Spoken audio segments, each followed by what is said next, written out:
না, প্রথমত আপনার অবশ্যই রাষ্ট্রের নাগরিক হিসেবে প্রতিটি নাগরিকের ন্যায় বিচার পাওয়া তার অধিকার, এবং ন্যায় বিচার নিশ্চিত করার জন্য সরকারকে চাপ প্রয়োগ করা প্রতিটি রাজনৈতিক দলের রাজনৈতিক কর্মীর কর্তব্য।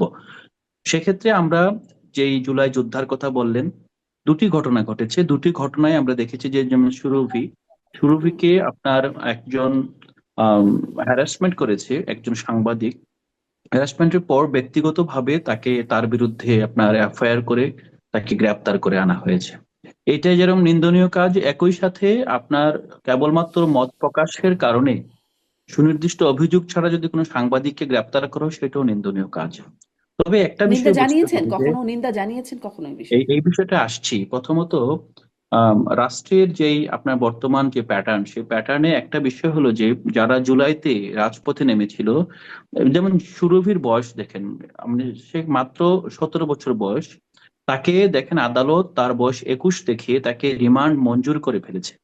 সেই প্রেক্ষাপটে সুরভির পাশে দাঁড়ানো, এবং এমন একটা বিষয় দেখেন যে, এটা যেমন সত্য যে সুরভির পাশে আমরা দাঁড়িয়েছি, হয়তো কোনো জার্নালিস্টের পক্ষে আমাদের ভয়েসটা তো স্ট্রং দেখা যাচ্ছে না, একই সাথে এটাও সত্য একজন মাইনরকে যেভাবে আপনার রিমান্ডে নেওয়া হচ্ছে, সেক্ষেত্রে আমরা ছাড়া আর তার জন্য দাঁড়ানোরও কেউ ছিল না।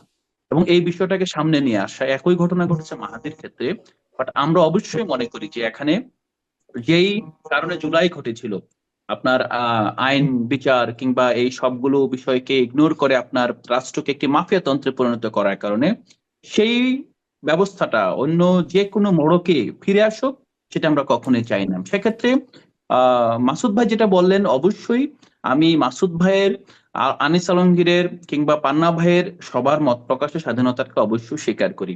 একই সাথে তারা যদি এই মুহূর্তে বিচারাধীন কোনো বিষয়কে আপনার নর্মালাইজ করার চেষ্টা করে, বিশেষ করে খুনিদের ক্ষেত্রে যেটা হয়, সেক্ষেত্রে যদি রাষ্ট্র নিবর্তনমূলক কোনো ব্যবস্থা নেয় সাময়িক কারণে, এবং সেটা যদি আইনসিদ্ধ হয়, সেক্ষেত্রে আমি বলবো না যে আমি নীরব থাকবো। আমার মনে হয় যে আমি এটাকে রাষ্ট্রকে একটু স্ক্রুটিনাইজ করতে বলবো, হুম। যতটুকু সম্ভব ন্যায় বিচার নিশ্চিত করা যায়। কারণ আমরা দেখেছি, ইভেন শেখ হাসিনার কথা যদি বলেন, আজকে মাসুদ ভাই যেটা বললেন, যেটা অতীতের মতো এখনকার সাংবাদিকদের মধ্যে তিনি এটা দেখতে পাচ্ছেন না। একই সাথে তিনি এটা সতর্ক করলেন যে, এটা কিন্তু নির্বাচনের পূর্ব সময়, এই মুহূর্তে আসলে তারেক রহমান একজন নাগরিক বটে, তিনি একজন রাজনৈতিক দলের চেয়ারম্যান বটে, উনি কিন্তু এখনই সরকারি কোনো পজিশন হোল্ড করছেন না। তো স্বাভাবিকভাবে এই সময়ে প্রত্যাশার প্রেক্ষিতে অনেকেই তারা কিন্তু নিজেদের অস্তিত্ব, নিজেদেরকে সামহাও সাবমিট করে আসছেন। এই ঘটনার যিনি পুনরাবৃত্তি চাচ্ছেন না মাসুদ ভাই, একই সাথে যে আমরা বলি যে, এই ঘটনাটা যারা অতীতে ঘটিয়েছিল, তারা যদি আপনার একই ভাবে আপনার একজন খুনির প্রতি তাদের অ্যালিজিয়েন্স পোষণ করেন এবং পাবলিকলি এটাকে নিয়ে তারা সেলিব্রেট করেন, ডেফিনেটলি পৃথিবীর কোনো গণতন্ত্র এটাকে অ্যালাউ করবে না। শুধুমাত্র সিটি ব্যাংকে অ্যাকাউন্ট থাকলেই করতে পারবেন গুগল পে, তাই অ্যাকাউন্ট খুলুন আজই। আপনারা একটা মত প্রকাশের স্বাধীনতার সাথে একজন খুনি, একজন আপনার দ্বন্দ্বপ্রাপ্ত আসামির যে মানবাধিকার, অবশ্যই মানবাধিকার থাকবে, কিন্তু তার রাজনৈতিক অধিকার কিংবা তাকে যে নর্মালাইজ করা, এই করাটাকে আপনি একভাবে নিবেন না, এটা নিতে ঠিক পারে না। আমি এরকমই কথা কি আমরা অবশ্যই, শুনতাম না আগের আমলে? ধরেন যে খুনির পক্ষে কথা বলছে, সরকার পতনের যে চেষ্টা করছে, রাষ্ট্রকে অস্থিতিশীল করার চেষ্টা করছে, ফলে তাদেরকে জেলখানায় নেওয়া যেত বা তাদের প্রতি না না, নির্যাতন আমি একরকম আমি কিন্তু ভ্যালিডি করা প্রথমত হয়ে যেত। আমি বলছি না যে কারো মত প্রকাশের কারণে আপনার তাকে জেলখানায় নেওয়া যায়। কিন্তু একই সাথে এই মুহূর্তে বাংলাদেশ যেহেতু একটি ক্রান্তিকাল অতিক্রম করছে, এবং এই নির্বাচনকে ঠেকানোর জন্য ওপেনলি আপনার পতিত স্বৈরাচার এবং তার দোসররা বিভিন্ন জায়গা থেকে থ্রেট দিচ্ছে, সেই মুহূর্তে, যেই মুহূর্তে বাংলাদেশের সবাই ইনক্লুডিং ইউ অ্যান্ড মি, আমরা একটা কার্যকর একটা সুষ্ঠু গণতন্ত্র চাচ্ছি, এই জায়গায় আমার মনে হয় আপনার রাষ্ট্রকে অবশ্যই সেই পরীক্ষা উত্তীর্ণ হতে হবে। এবং এইটাকে ঠেকানোর, অথবা এটাকে কোনোভাবে ডিস্টার্ব করা যায়, অথবা এটাকে কোনোভাবে যদি আপনার প্রশ্নবিদ্ধ করা যায়, সেই ধরনের প্রবণতা থেকে রাষ্ট্রকে নিজেকেই ঠিক করতে হবে যে কিভাবে নির্বাচনকে সিকিউর করবে। তো সেক্ষেত্রে বাট স্বাভাবিকভাবে আমি যেটা অবশ্যই মত প্রকাশের স্বাধীনতা, মিডিয়ার স্বাধীনতা, একই সাথে আপনার এখানকার যে সাধারণ নাগরিক হিসেবে প্রতিটি নাগরিকের রাজনৈতিক অধিকারকে আমরা স্বীকার করি। এবং আমরা শুরু থেকে কিন্তু বলে এসেছিলাম, আওয়ামী লীগ প্রশ্নে আমরা কিন্তু একই অবস্থানে এখনো আছে। আমরা হুম। বলেছিলাম যে, রিডিমশন অ্যান্ড রিকনসিলিয়েশন। আমরা কিন্তু এখনো রিকনসিলিয়েশন বিশ্বাসী, এবং রিকনসিলিয়েশনের জন্য কিন্তু আমরা একটা কমিশনের জন্য বারবার আহ্বান করেছি। দেখেন, আমরা তো আসলে রাষ্ট্র না, আমরা তো সরকার না, আমরা রাজনৈতিক দল, এবং এবং সবচেয়ে দুর্বলতম রাজনৈতিক দল, যাদের অতীত কোনো রাজনৈতিক অভিজ্ঞতা নাই।